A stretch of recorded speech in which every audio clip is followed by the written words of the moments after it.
Bible na book of Proverbs chapter 11. Proverbs chapter 11, at tayo pong lahat ay siguro. Okay? Mukhang absent yung mga Proverbs dito sa unahan. Okay, ang sabi po ng Bible dyan sa Proverbs chapter 11, verse 24 and 25. Po, nakita nyo na po ba? Okay, sabi po ng Bible ng Proverbs chapter 24 and 25, the fear of the wicked, it shall come upon him. But the desire, chapter 10 pala yung binabasa ko. 11 pala. Sabi 24. 24 yan. There is that, di ko scatterin. Scatterin. And yet it increaseth. And there is that withholdeth more than is meet, but it tended to poverty. In verse 25, the liberty soul, or the liberal soul, shall be made fat, and he that watereth shall be watered also himself. Sabi mag-pray, Panginoon, salamat po ng marami ngayong umaga, salamat po sa inyong kalakasan, tulungan niyo po kami, bigyan ng wisdom, and once again, help us, Lord, to be attentive this morning. And once again, kung salita ay mangusap po sa amin. Tukulatin niyo po ang puso namin, ang isip. Alisin niyo po, Panginoon, ang mga negatibo sa buhay namin. But this time, ay ayan niyo, Panginoon, ang mga salita ninyo.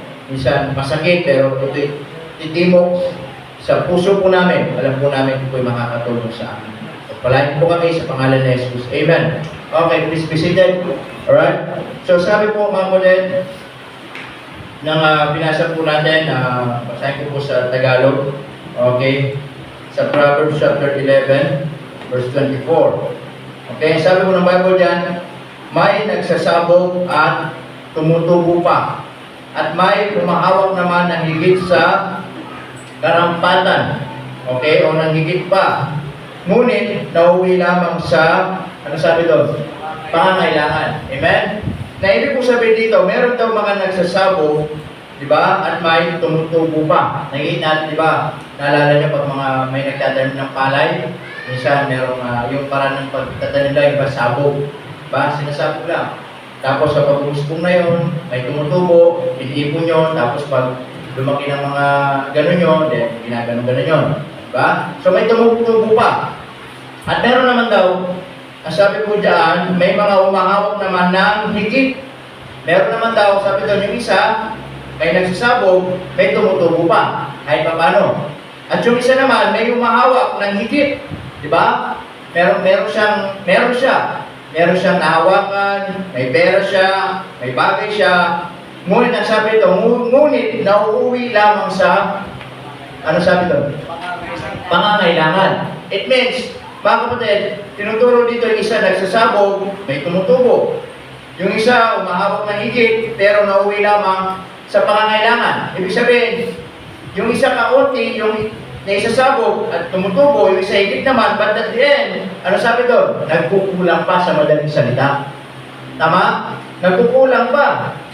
Kaya nga sabi ng verse 25, ang kaluluwang, ano sabi dyan?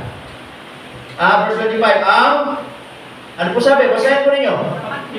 Ang kaluluwang mapagbigay. Anong sabi doon? Ay tataba.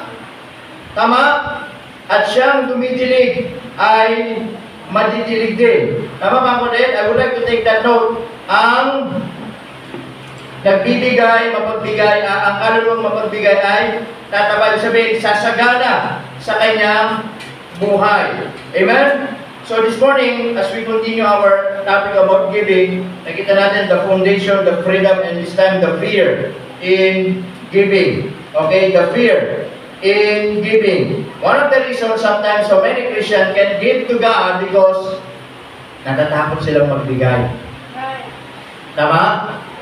Ano sabi doon? Ang kaluluwang mapagbigay, tataba. Amen mga kapatid? Ang kaluluwang hindi nagbibigay, papayat. Sa madaling salita. Tama? Katulad ng verse 24, sabi doon, may mga Merong mga nagtatanim, magdagahagis, may tumutubo pa, yung isa may umahawak ng higit, ngunit, ano sabi doon? At then, nauwi sa pangangailangan. Tama mga kapatid, nauwi sa pagkukulang. Kaya minsan di ba may mga taong, mga kapatid, minsan sagana sa buhay, meron sa buhay, but at the end ay parang bang nagkukulang pa. Tama? Again, there's nothing wrong. Wala pong minsan problema sa pera. Meron eh. Minsan ang problema, mga kapatid, yung characteristic ng tao kung paano magbigay. Tama po ba mga kapatid? Kaya po, tignan po natin mga kapatid. The root, why we fear giving. Ano yung ugat? Kung bakit maraming mga taong natatakot magbigay. Number one, I would like to tell you this mga kapatid. Number one, carnality mindset. Carnality mindset. Maraming Kristiyanong natatakot magbigay. Bisan, mga kapatid, because they are carnally minded. Amen? They are thinking about the things of this world. Thinking about the material things of this world. Tama? Kaya po tandaan natin, ang isang Kristiyano kapag walang ibang mahalaga sa kanya ay ang mga bagay ng isang libutan, hindi talaga makapagbibigay yan sa Panginoon na tama.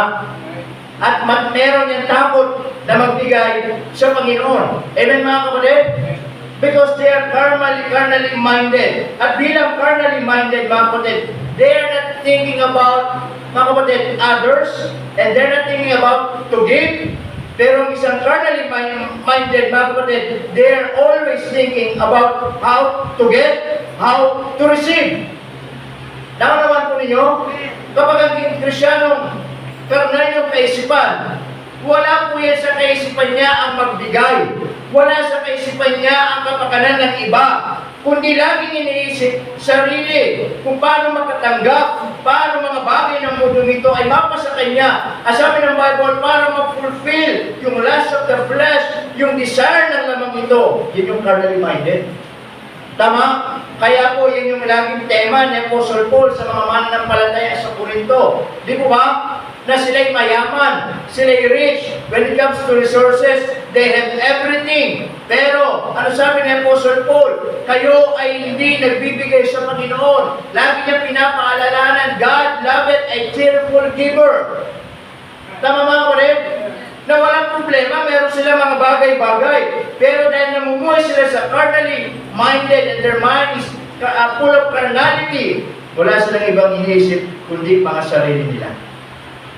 Amen po mga kapatid? Kaya po ang isang Kristiyanong hindi makadiyos ang kaisipan. Hindi niya maintindihan talaga kung ano yung blessing ng pagbibigay. Amen po ba? Ngunit ang isang Kristiyanong, kahit Kristiyano pero ang isip niya ay carnal, tama, makamundong kaisipan, hindi niya maiisip magbigay. Ang laging isipin niya, paano makatanggap. Amen po ba mga kapatid? Kaya tingnan nyo, minsan yung mga carnal mga kapatid, na mga carnally minded. Tama? When it comes to the things of this world, they are not thinking kung ito ay importante o hindi. When it comes to the things of this world, sige, gasta, sige, bigay, sige, kahit magalit sa ganito, wala akong pakialam, mabili ko lang yung gusto ko, makain ko lang yung gusto ko, because yun yung carnally mindset. Pero when it comes to God, nagdadalawang isip, nangihinayang, paano na lang kaya, sayang. Nakita niyo yung kaibahan mga kapatid? Tama? Kasi po kapag tayo ay mga Diyos ang ating kaisipan, tanda natin, hindi tayo manghihinayang sa mga bagay para sa Panginoon. Tama ba? Kapag nagbigay ka sa Diyos, hindi yan kawalan. At walang kailanman mawawala sa iyo kapag nagbigay ka ng bagay para sa Panginoon. Tama mga kapatid? In fact, ang tunay na nawawala o nawawalan, yun yung mga Kristiyanong hindi nagbibigay sa Panginoon. Amen po ba? So, carnally minded. Number 2, the fear of tomorrow. Ito yung problema minsan. Ito yung ugat kung bakit marami masyadong takot magbigay. Lagi nag-aalala kung anong mangyayari bukas. Amen? Tama po ba? Worry whispers that giving today means suffering lack tomorrow. Tama? Kaya yung iba hindi makapagbigay ngayon. Kasi ang isip nila, yung anong mangyayari bukas. Kung anong kakainin bukas. Ano yung mangyayari kinabukasan. That's why, nahihirapan sila magbigay sa ngayon because they are thinking, mga kapatid, about tomorrow. And the Bible tells us, diba, in the book of Matthew, sabi ng Bible, Matthew 6:25, mga kapatid, so doon, huwag kayong mag-worry kung ano mangyayari bukas. Let tomorrow itself. Amen? Bakit wala nakakaalam ng bukas? Tama po ba? That's why that is one of the fear of giving. Natatakot sila. Bukas. Anong kakainin bukas? Tama po ba? Amen po ba mga kapatid? Natatakot sila kung anong kakainin kinabukasan. Amen po ba? Alam niyo po, lahat tayo dumadaan dyan. Wala siguro dito magsasabi, hindi pastor, hindi ako natatakot kung anong mangyayari bukas. Mga kapatid, lahat tayo dumarating sa ganyang pagkakataon. Ako nga, pastor, may mga pagkakataon. Mga kapatid, nag-aalala din ako kung anong mangyayari bukas. Tama po ba? Amen po ba? Natural yan, tao tayo eh. May mga pangangailangan tayo, meron tayong iniisip na bayarin, meron tayong iniisip na gastusin, meron tayong iniisip na nababaunin ng mga anak natin, anong iniisip natin, yung mga pagkagastahin natin, di ba? Bayarin sa kuryente, bayarin sa tubig, bayarin sa tindahan, bayarin kay kaibigan, bayarin kay Bombay, bayarin kung kanino lahat na bayarin. Tama? Anong pagkain ng mga anak ko? Anong babaunin nila? Tama mga kapatid, yung ano ko pa naman, hindi pumapasok ng 50 ang bawang, kailangan 100. Tama? Pag binigyan ko ng 50, mag-half day lang kasi 50 lang. Kaya lang 100 para whole day. Yung mo na 150, wag ng 150 baka alas 6 naman ng gabi mo, sumobra sa pag-aaral. Tama? Lahat tayo, sometimes there are pressure in life when it comes, mga kapatid, in reality and honestly speaking, when it comes in budgeting. Tama ba? Kaya minsan, hindi maiwasan, maraming Kristiyanong minsan, nagtitipid. Yung iba, nagdadamot. Sabi nila, ay, di baling magdamot kasi baka dumating araw kami mangailangan, wala kami pagkukuhanan. Di ba? Marami mga natatakot. Meron mga pressure po sa buhay ng bawat isang po sa atin. Amen? Ako bilang pastor, meron mga pressure din. Ako'y, hindi biro magpastor. And one of the minsan, nagpe-pressure din minsan yung tinatawag nating pastor administration. Alam mo yung sa pastor administration, ina-admin niya yung church. Di ba? Ibig sabihin, tinitignan niya ano yung mga pangangailangan sa church. Kailangan ganito, ganyan, lahat ng masustentuhan. Tama po ba? Amen mga kapatid? Kaya nga po minsan, sabi ko nga po, lagi kong in-encourage, di ba, mga miyembro na magbigay tayo ng matapat. Hindi naman para sa amin eh. But to sustain kung ano yung mga pangangailangan sa church, sa ministry. Tama po ba mga kapatid? As I said, lalo na po ngayon, di ba? Sabi ko nga po, hindi na po 50% eh. 70% ng ating total opening monthly na pupunta po sa Meralco. Hindi na po biro ang Meralco ngayon. Hindi katulad noon, 5,000, 6,000. Sabi ngayon, kanina nga, dumating na, nakasalubong ko eh. Wrong timing naman ito. Sabi niya, Ruben Season, hindi po ako yan. Hindi yung pangalan ng mga pasyon, hindi po ako yan. Dito po sa may harvester, hindi po ako yan. Bininte ako yan. 8,500. Alis bumaba ng 1,000, yung last binayaran ko, 9,397. Alis bumaba. 8,500. Pero, nagtitipid. Di ba, pag-preliminary, patay na nga to. Di ba? Tapos, wala nang electric fan. Kanya-kanyang gate na lang. Umabot pa ng gano'n. Tama mga ulit. Pero sometimes, in pastoral administration, kasama talaga yun. And minsan, kapag ang mga miyembro ay hindi nagbibigay ng matapat, hindi nagbibigay ng maayos sa Panginoon, talaga minsan, may isip mo kung ano yung mga pangangailangan din sa church. Kailan po mga kapatid? Tama? Ngayon, kailangan natin ang list. Sabi ba, at least weekly, makasave tayo ng 2,500. Kailangan 3,000 para makaipon tayo. Eh, minsan talaga, wala talaga. Hindi makasave, hindi makaipon. Amen po ba? Ayan, alam na mga nagbibilang. Tama po ba? O, pag nag-operate tayo, wala pang 3,000, saan pupunta yun? Di ba mga kapatid? Kaya kami, nahihirapan din kami. Tama? Amen po mga kapatid? Ewan tayo sinasabi, ay, lahat tayo dumarating dyan. Lahat tayo may mga pagkakataon, nag-iisip tayo sa mga pangangailangan po natin. Amen? Ako, minsan may mga nag-iisip din ako kung saan ako kukuha ng ganito. Eh, tama? Darating itong isang linggo na naman, kailangan may baon ng mga anak ko. Tama po ba? Amen po mga kapatid? Kailangan makabili ng bigas. Tama? Gusto pa naman yung bigas ko. Sana may magbigay na naman. Tama po ba mga kapatid?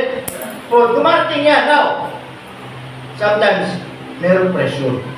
Pero, ang sabi ng Panginoon sa atin, yun yung magiging fear natin bakit hindi tayo magbibigay. Tama po ba mga kapatid? When we worry about, mga kapatid, tomorrow, hindi talaga tayo makakapagbigay ngayon. Tama po ba? Because listen this, the secret of blessing tomorrow is the way you give today. Eh paano kung bukas ka pagpapalain ng Diyos, nagdamot ka pa ngayon? Tama po ba mga kapatid? So the fear of tomorrow, tama? Kaya minsan maraming mga gastusin. Totoo po yan. Bilang sa isang pastor, pag may church administration, hindi lang pangangaral yung trabaho, hindi lang soul winning, hindi lang Bible study. Mga kapatid, kasama talaga yan. Ngayon buwan ng August, kailangan po mag-ipon at least 15,000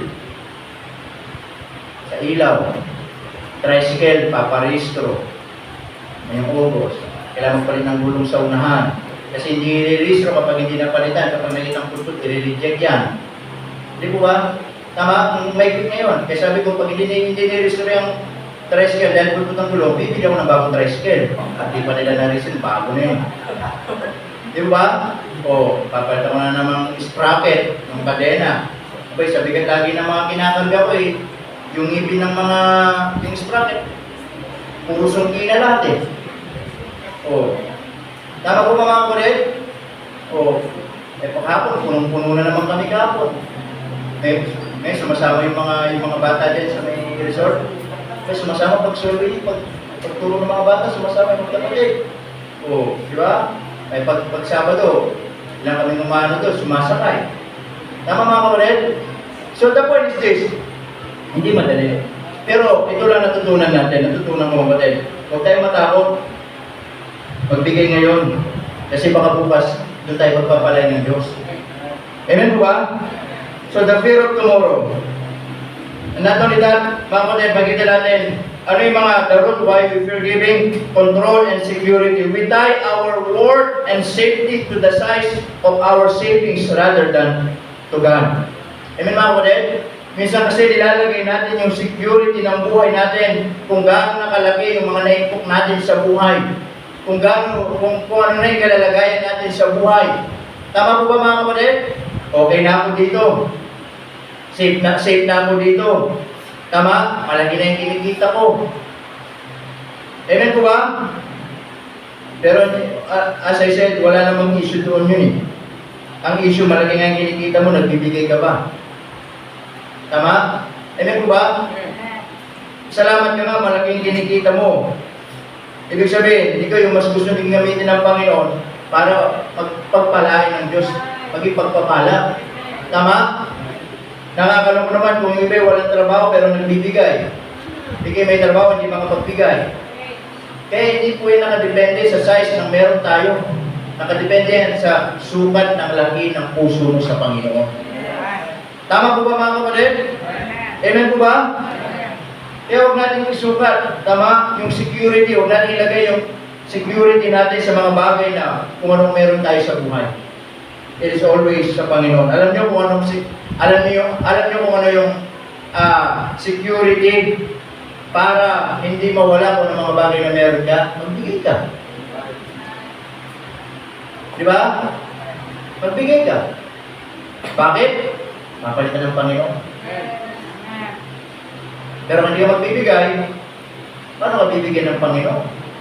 Sabi nga, parang sa pitchil yan, di ba? Kumuha yung pitchil, magbubuhos ka ng tubig sa baso. Tama mga kapatid? Pero, ang Diyos gusto niyang punuin ulit yung pitchil. Pero hindi may buhos ng Diyos kasi puno pa yung pitchil. So, kailangan bawasan yung pitchil, lagay mo sa mga baso. Tama? At yun ang gusto ng Diyos tayo bilang pitchil. Hindi tayo mabuhusan ng Diyos ng pagpapala dahil puno pa tayo. Pero subukan mong ibuhos yan sa iba. Bibigyan ko rin ng Panginoon. Amen po ba? So number 2, the lie of fear. Okay? The lie of fear. Yung kasinungalingan ng takot versus the truth of God.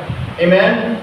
Fear lies. Ang sabi ng kasinungalingan, if you give it away, you will run out and be helpless. Yan ang kasinungalingan ng mundo. Pag nagbigay ka, mawawalan ka. Magiging kawawa ka. Pag nabigay ka, mauubusan ka. And you will be helpless. And someday, kapag nawalan ka, walang tutulong sa'yo. Kaya don't give. Be selfish. So that sa panahon na mga kailangan ka, ay meron kang makukuhanan. Yan ang prinsipyo ng sanlibutan eh. Tama po ba mga kapatid? Yan yung kasinungalingan ng mundo, kasinungalingan kung bakit marami mga Kristiyano pa rin takot magbigay. Kasi akala nila kapag nagbigay, mawawalan sila. At hindi natin naiintindihan mga kapatid, kapag nagbigay ka sa Diyos, hindi ka naman nawawalan. Yan ay opportunity para lalo ka pang bigyan ng Panginoon. Amen po ba mga kapatid? That's what fear lies. But what God says? God says, my grace is always enough and I will supply every need. Yan ang sabi ng Diyos. Amen? Ang biyaya ko ay laging sapat at kukunan ko ang inyong mga pangangailangan. Tama po ba? Yan ang kaibahan mga kapatid.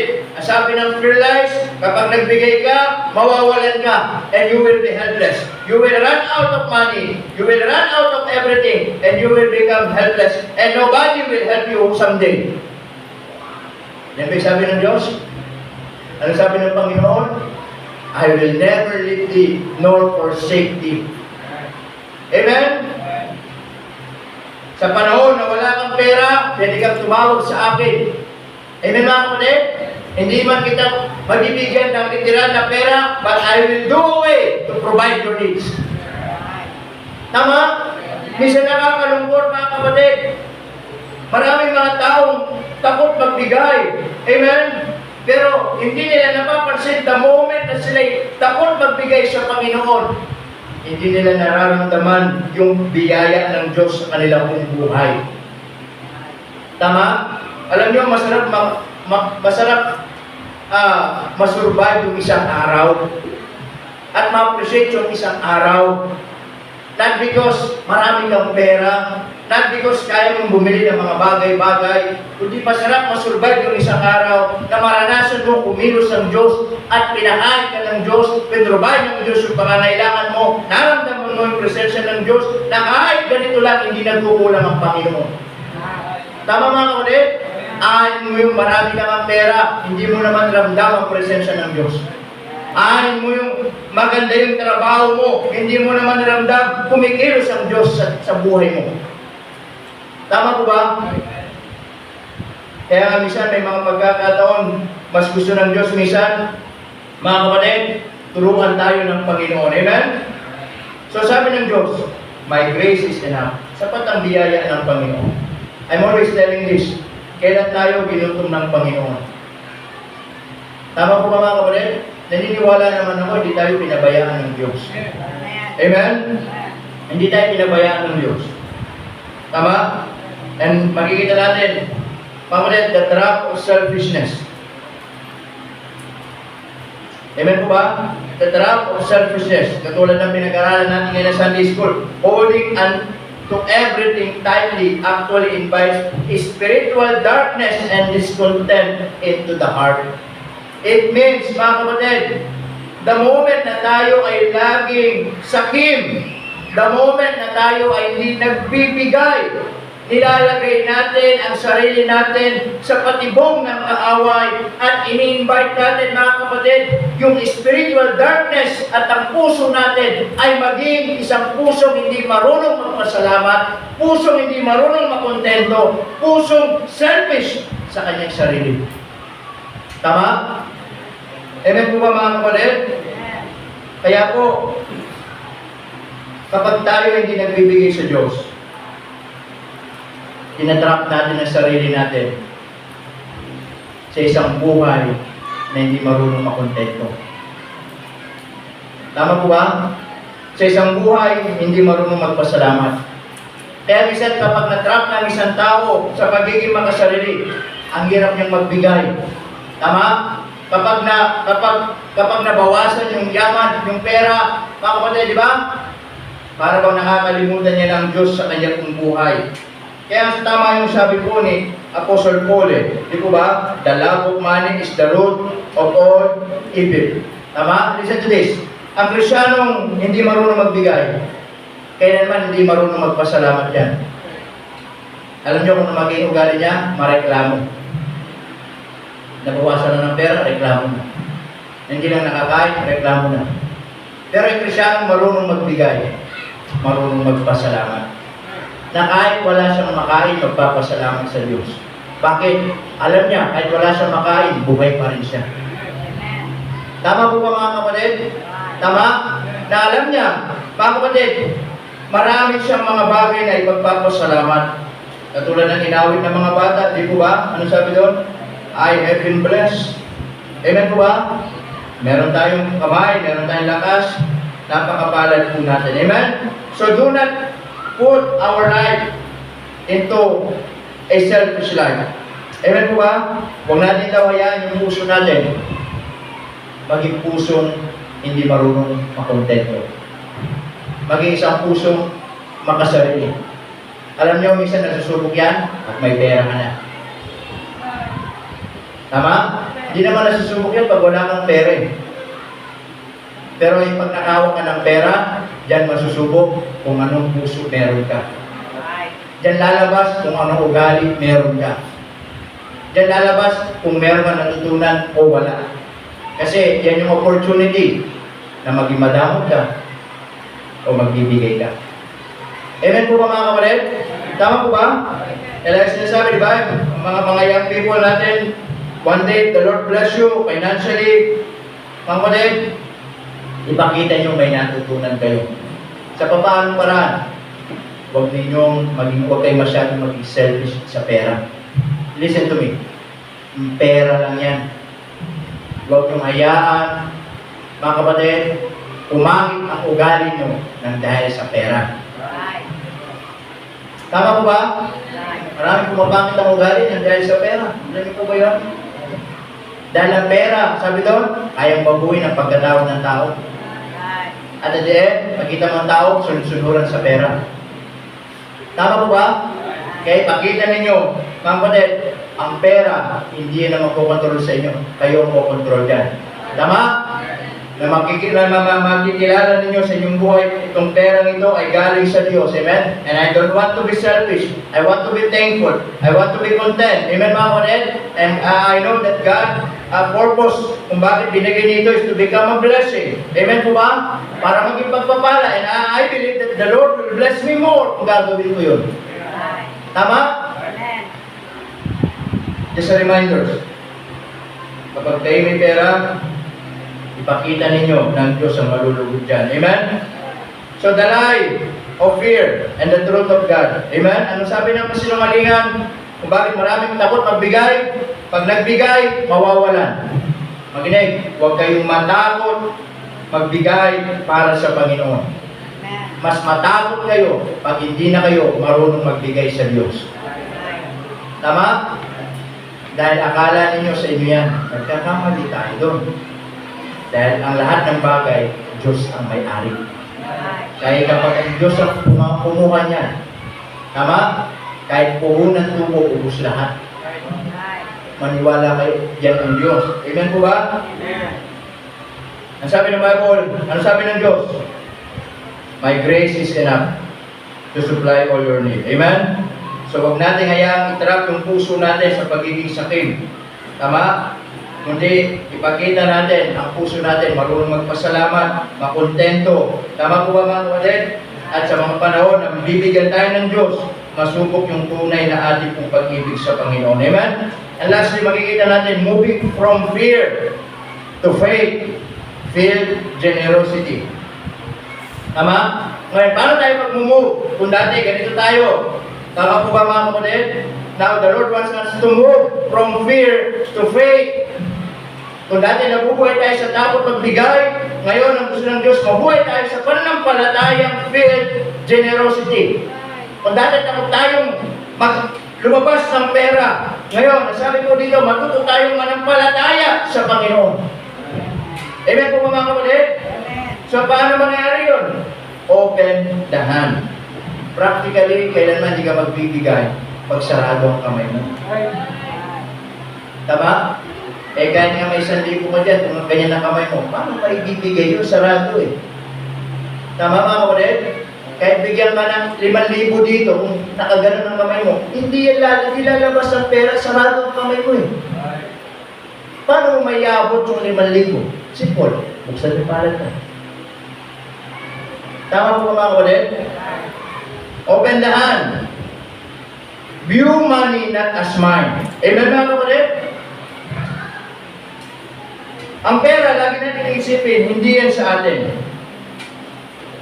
View money not as mine to guard, but as His to manage for a little while. Tama po ba? Binigyan tayo ng pera ng Diyos. Hindi para bantayan kung mawawala o hindi. Hindi para bantayan kung mauubos. Hindi para bantayan kung saan mapupunta. Tama mga kapatid? Binigyan tayo ng pera ng Diyos. But as His, ang sabi doon, to manage for a little while. Para i-manage natin. Sabi ko nga po, lahat ng bagay dito, dadaan lang din lahat sa atin. May panahon, sabi ko nga, malakas ka ngayon. May panahon na hindi ka na makakalakad. May panahon na sasakit yung tuhod mo. May panahon na hindi ka na makakapagtrabaho. May panahon na sagana ka ngayon sa trabaho, sa pera. May panahon na dilipas na dilipas. Hanggang dahil po ito, wala ka ng trabaho. Tama? Ang nais ng Diyos, hindi daw para bantayan at i-secure yung pera, yung kayamanan. Kundi para i-manage natin for a little while.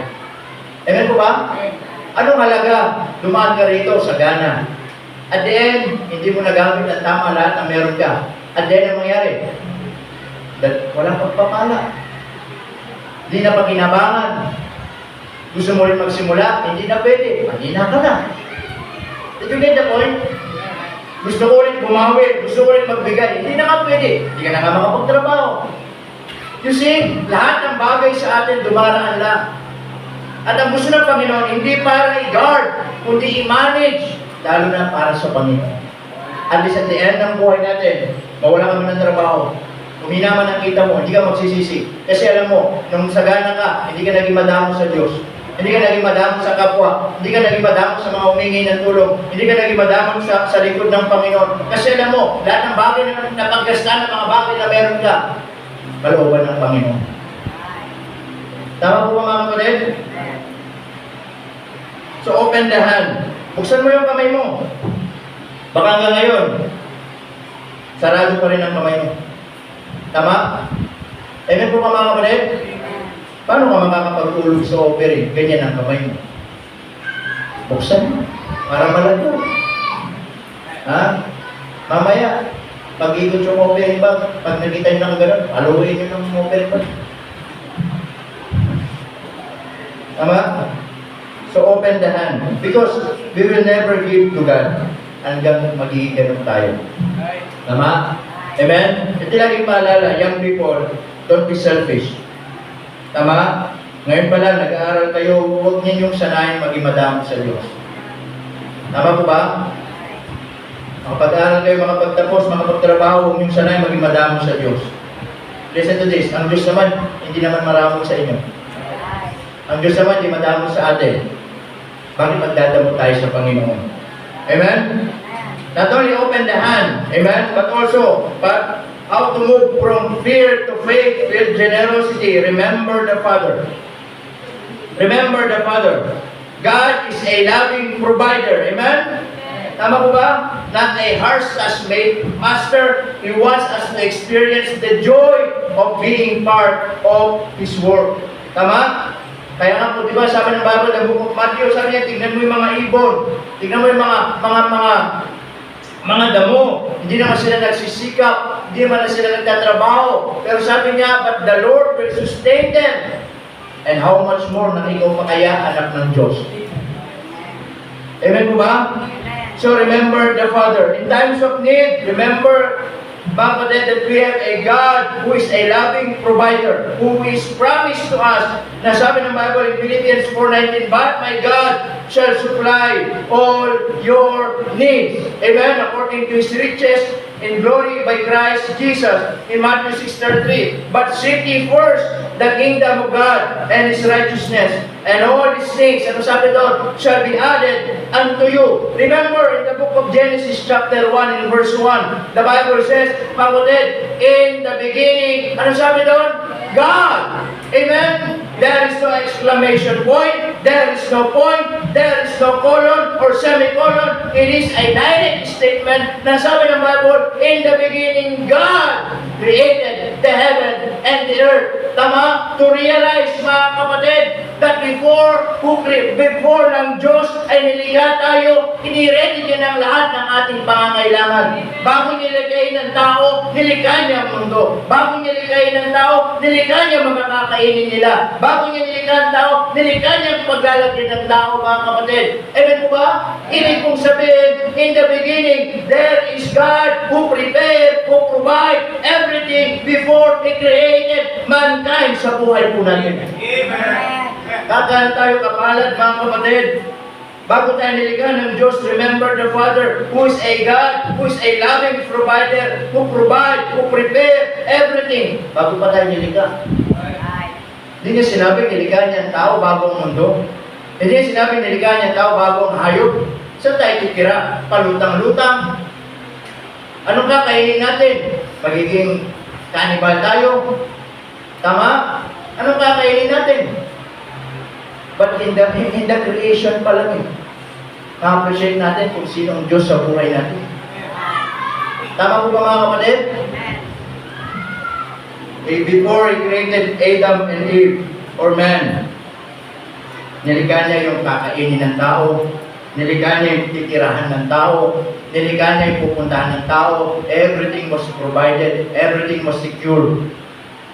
Amen po ba? So, how to move from fear to faith? Remember the Father. Tanda natin, may Diyos tayo. May Ama tayo na nandoon sa langit. Amen, mga kapatid?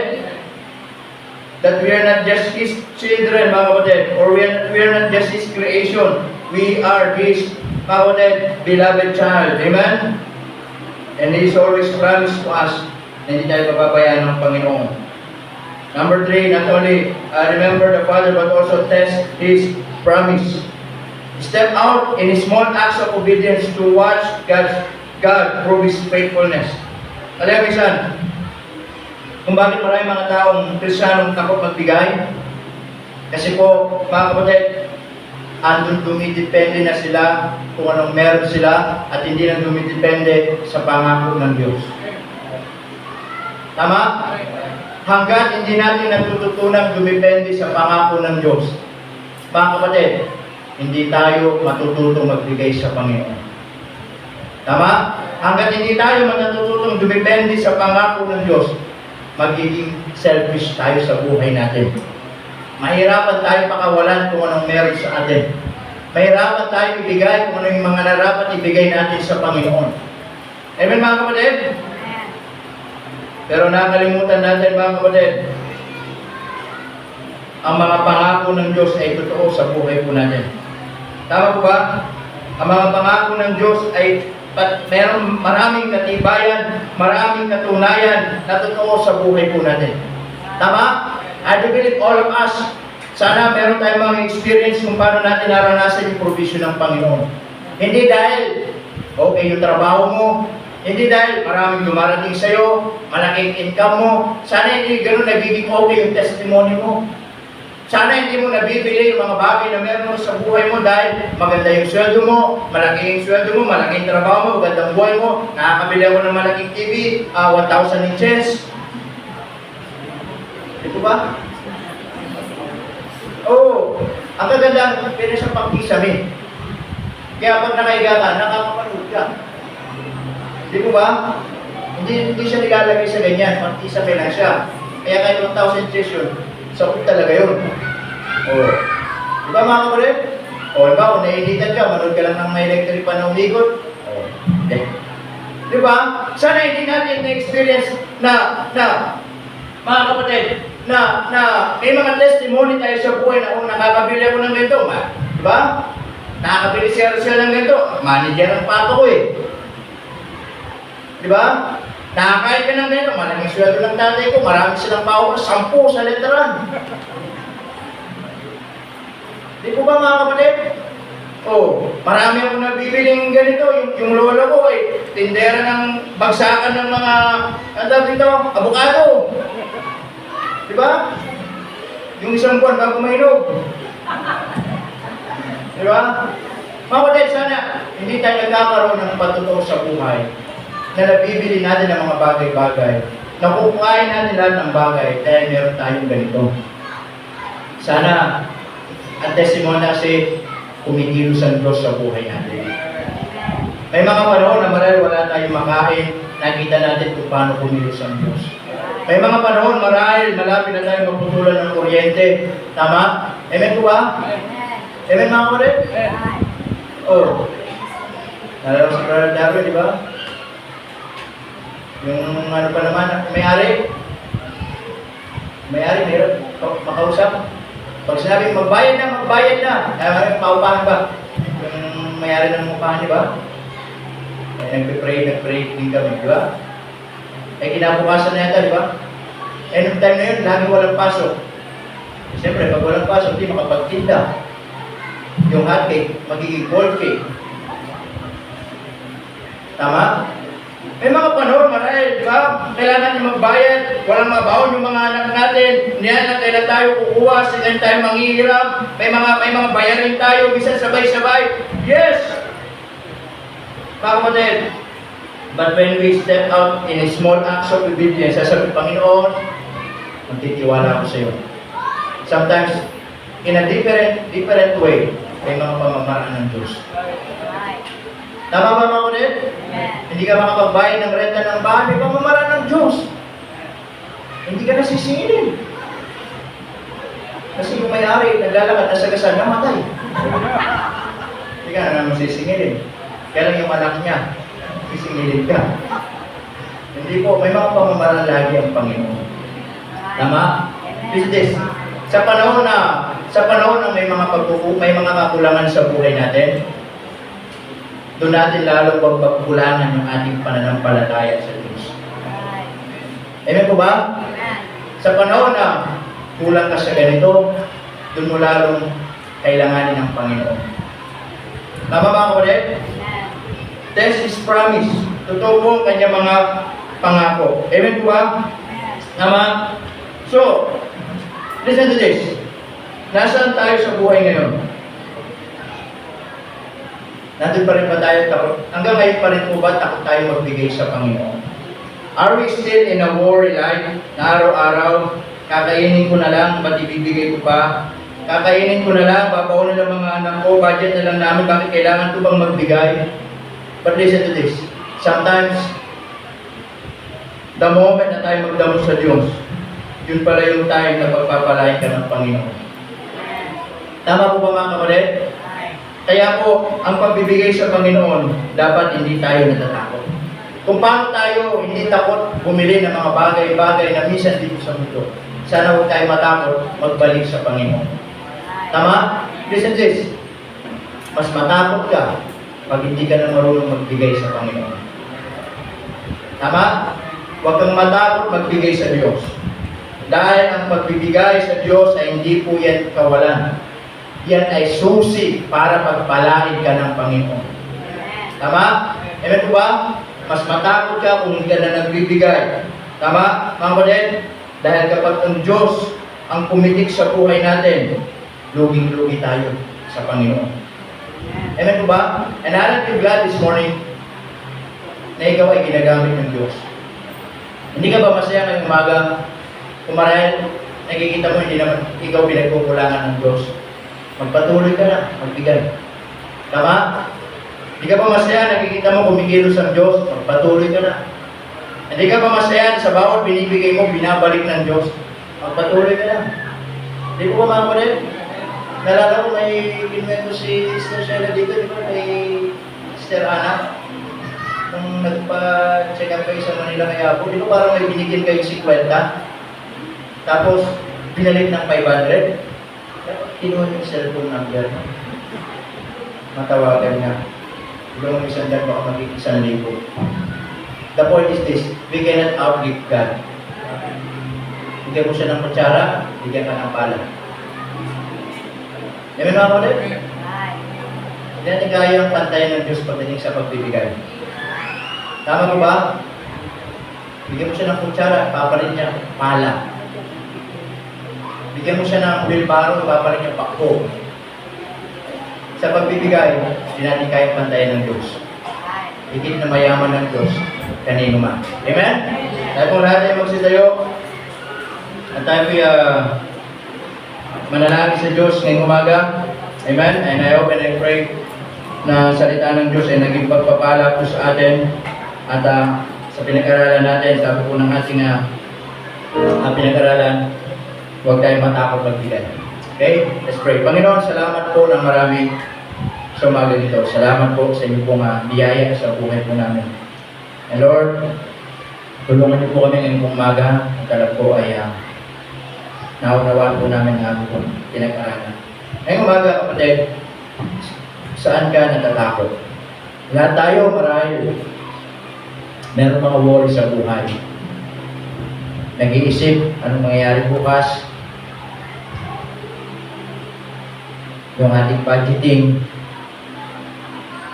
sa isang linggo na naman na daraan, papaunin ng mga anak, babayad na naman ng ganito, mga gastusin. Pero hindi mo ba napapansin, sa tagal-tagal na ganun ang nangyayari?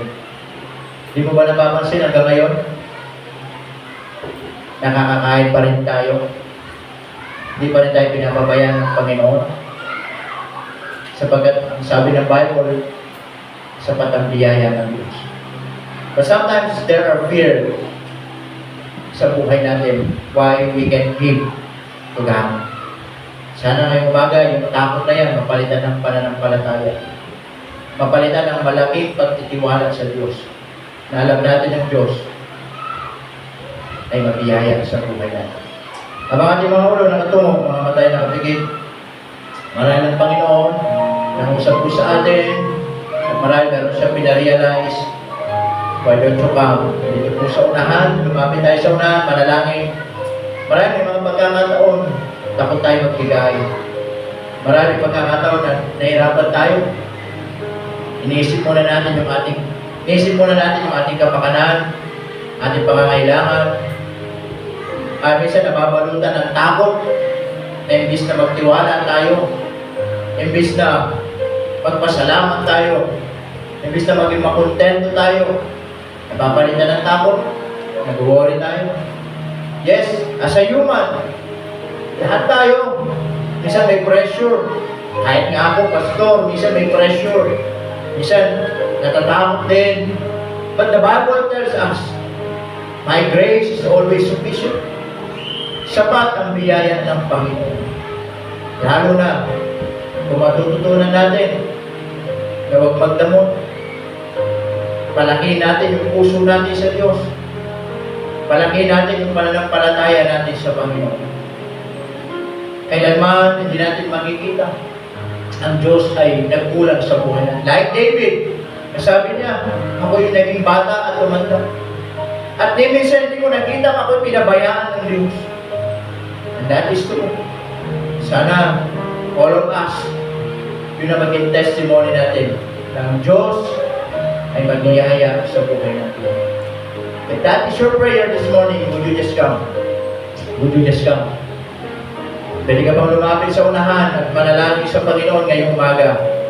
Ipagkatiwala ang inyong buhay. May pangangailangan ka, huwag kang matakot. Pagkatiwala mo yung buhay mo sa Panginoon. May pangangailangan ka, huwag kang matakot. Mag-isdat ng pananampalataya na alam mong Diyos ang magpuprovide. May mga pangangailangan ka, huwag kang matakot. Lalo kang manalig sa Diyos, kumapit sa Panginoon. Dahil mas nakakatakot kung tayo ay mamumuhay na hindi na matutong magbigay sa Panginoon. At ang pagbibigay, lagi natin tatandaan, hindi yan kawalan sa buhay po natin.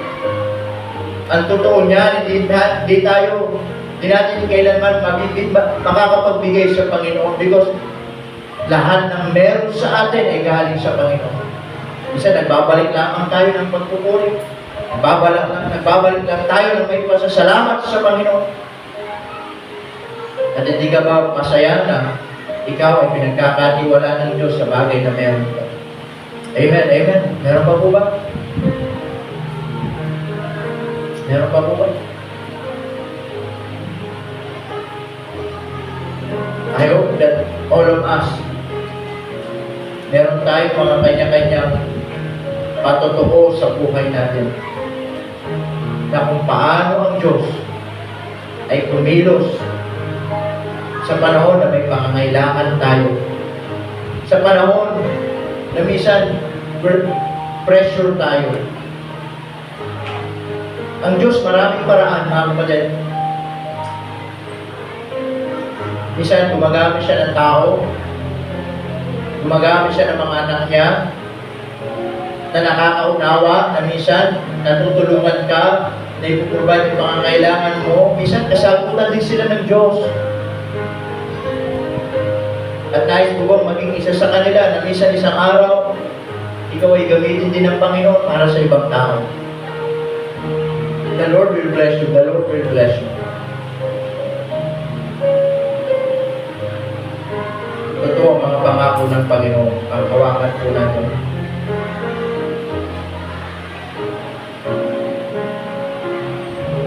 Meron pa po ba?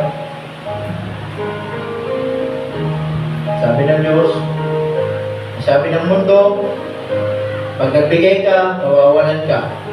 Sabi ng Diyos, sapat ang biyaya ko.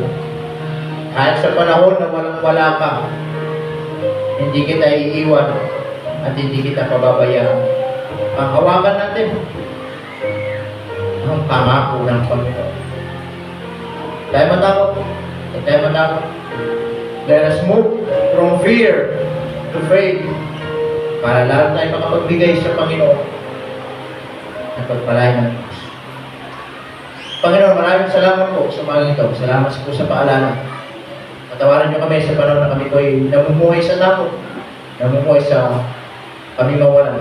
But Lord, thank you for reminding us magkaroon ng pananampalataya na kami, Panginoon, ay magtiwala at magbigay po sa iyo. Salamat po sa inyong mga salita namin na pag-aralan. Ay pumaitaas sa pangalan ng Jesus. Amen. Amen. Please be seated. Alright, so muli ay ulit yun ay mga